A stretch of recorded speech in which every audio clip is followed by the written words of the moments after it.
धन्यवाद माननीय अध्यक्ष महोदय। आज मैं महामहिम राज्यपाल महोदय के द्वारा प्रस्तुत अभिभाषण पे हो रहे वाद विवाद पर अपनी प्रतिक्रिया देने के लिए आया हूं। महोदय, एक छोटी सी कहानी मैं बताना चाहूँगा। एक महिला थी, उसकी छोटी बच्ची जिसकी उम्र 5 वर्ष थी, वो अपनी माँ से आकर पूछती है कि माँ, छोटे भाई का मृत्यु कब होगा? तो माँ ने पूछा कि बेटी तुम ऐसा क्यों कह रही हो, अपने छोटे भाई को मरने के लिए क्यों कह रही हो? तो छोटी सी गुड़िया ने कहा कि माँ, बड़े भाई की जब मृत्यु हुई थी तो बहुत सारे लोग हमें खाना देने के लिए आए थे, हमारे घर में भोजन नहीं था, हमें कपड़े नहीं था, तो बहुत सारे लोग हमसे मिलने आए थे और हमें खाना देकर गए थे।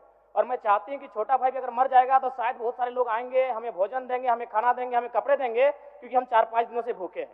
महोदय, आज यही भाव कोयलांचल के हर एक रैयतों के घर में है कि जब भी हमारी जमीनों का अधिग्रहण होगा, जब कोई कंपनी हमारी जमीन का अधिग्रहण माइंस के लिए करेगी और जब माफियाओं के द्वारा उन पर लाठीचार्ज होगा, उनके लठेत के माध्यम से उन पर हमला होगा, तो कोयलांचल के रैयत चाहते हैं कि साथ साथ में 2-4 IAS IPS को भी चोट लगे। क्यों लगे?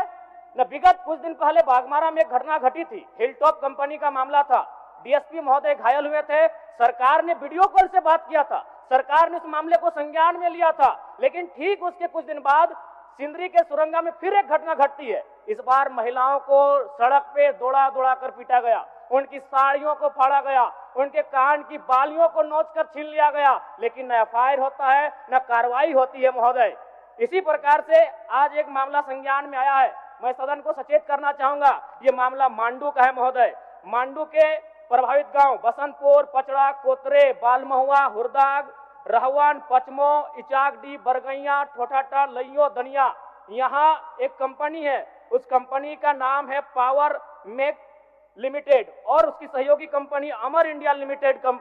इनके माध्यम से खनन का कार्य होना है। अध्यक्ष महोदय, विगत 2-3 दिनों से लगभग 500 की संख्या में महिलाएं धरने पर बैठी हैं। ये मामला मैं सरकार को आपके माध्यम से संज्ञान में देना चाहता हूं। अगर सरकार संवेदनशील है, क्योंकि लॉ एंड ऑर्डर की बात करती है, ये सामाजिक न्याय की बात करती है, विधि कानून की बात करती है, तो भारतीय संविधान आर्टिकल 14 कानून के समय सबको बराबरी की बात करता है। एक DSP घायल हुए, आपने लॉ एंड ऑर्डर को हाथ में लिया, DIG IG ने मार्च किया, DSP ने संज्ञान में लिया, DC घटनास्थल पर गई, लेकिन जब ग्रामीणों को पीटा जाता है, जब ग्रामीणों की जमीनों को जबरन लिया जाता है, कानून अपनी प्रतिक्रिया क्यों नहीं देता? अध्यक्ष महोदय, इसलिए मैं एक गंभीर मामला आपके संज्ञान में देना चाहता हूं।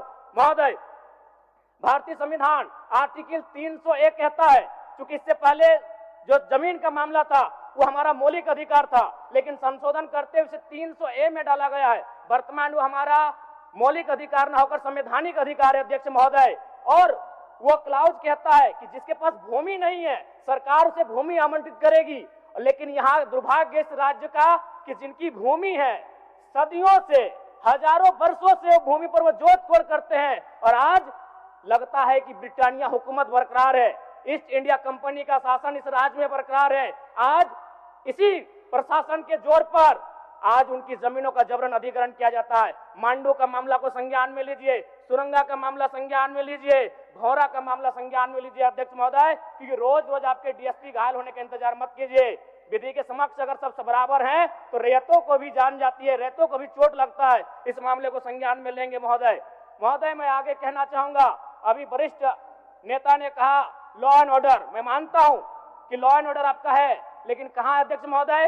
गांवों में, खेतों में, खलिहानों में, बालू और कोयला के खदानों में, माफियाओं की जेब में आपका लॉ एंड ऑर्डर है। महोदय, मैं पढ़ के बताना चाहूंगा, OB डंपिंग को लेकर भिड़ंत, फायरिंग, बमबाजी, रेती जमीन पर OB डंप किए जाने को लेकर पहले भी हो चुका है संघर्ष, चले थे गोली बम, मामला जीनागोड़ा का। देव प्रभा आउटसोर्सिंग के समर्थकों व ग्रामीणों में झड़प, पत्थरबाजी व फायरिंग, तीसरा थानेदार का हाथ टूटा। अचानक बमबाजी व फायरिंग से मची भगदड़, पुलिस की मौजूदगी में एक दूसरे पर पत्थर बरसाते लोग। मैंने कहा लॉ एंड ऑर्डर है। अध्यक्ष महोदय, कहां? गांवों में, खेतों में, खलिहानों में, कोयला के खदानों में, माफियाओं की जेब में। अध्यक्ष महोदय, मामले को गंभीरता पूर्वक संज्ञान में लीजिए। अध्यक्ष महोदय, फिलहाल मांडू के मैंने जिन गांवों का नाम जिक्र किया है, अभी भी 500 महिलाएं धरने पर बैठी। अध्यक्ष महोदय, अगर सरकार इस मामले को गंभीरता पूर्वक नहीं लेती अध्यक्ष महोदय, तो बागमारा और झरिया जैसी घटनाएं मांडू में घटित होने में देर नहीं लगी। अध्यक्ष महोदय, इसलिए मैं चाहता हूं कि इस मामले को आप संज्ञान में ले। दूसरी बात अध्यक्ष महोदय, मैं आपके माध्यम से एक अत्यंत गंभीर मामला संज्ञान में देना चाहता हूं। धनबाद जिला तोपचाची प्रखंड अंतर्गत पिपराडी गांव आजादी के 78 साल बाद भी उस गांव की सड़क मुख्य सड़क से जुड़ नहीं पाई है। उनका मामला आता है अभयारण्य भूमि, सेंचुरी का भूमि का मामला संज्ञान में आता है। अध्यक्ष महोदय, मैं सदन के माध्यम से सरकार से पूछना चाहता हूं कि पारसनाथ पहाड़ में सड़क बन सकता है तो पिपराडी गांव में क्यों नहीं बन सकता है? अध्यक्ष महोदय, पारसनाथ पहाड़ में जिन लोगों की सड़क की जरूरत थी अध्यक्ष महोदय, चूंकि वह धनी लोग थे, वो संपन्न लोग थे, इसलिए पारसनाथ के पहाड़ में जो कि सेंचुरी अभयारण्य है सड़क चली गई, लेकिन पिपराडी गांव सड़क नहीं जा पा रही। अध्यक्ष महोदय, ये तोपचाची प्रखंड का मामला है, इसे संज्ञान में लेंगे। दूसरी बात अध्यक्ष महोदय, जो विषय मैंने कहा 300A में स्पष्ट है कि राज्य अपनी विधायकी शक्ति का उपयोग करके संपत्ति के अधिकारों को सीमित, कम या बदल कर सकता है। इसलिए आपसे आग्रह होगा, जो भी मामले भूमि संबंधित खासकर खनन क्षेत्रों से आते हैं उसके लिए आप एक पोर्टल बनाए अध्यक्ष महोदय, एक शिकायत पत्रिका बनाए अध्यक्ष महोदय, क्योंकि मामला बहुत ही हिंसक रूप धारण कर लेता है। मैं उस क्षेत्र से आता हूं, मैं कोयलांचल के क्षेत्र से आता हूं अध्यक्ष महोदय, मैं रोज बमबारिश, गोली, तमाम घटनाओं को देखता हूं, सुनता हूं अध्यक्ष महोदय, और आम व्यक्ति की कहीं सुनी नहीं जाती है। इसलिए आपके माध्यम से सरकार से मेरा आग्रह होगा, ऐसे विषयों पर सरकार गंभीर रहे। अगर गंभीर नहीं रहती है तो अप्रिय और अनहोनी घटना होने में देर नहीं लगी अध्यक्ष महोदय। धन्यवाद अध्यक्ष महोदय, बहुत बहुत धन्यवाद।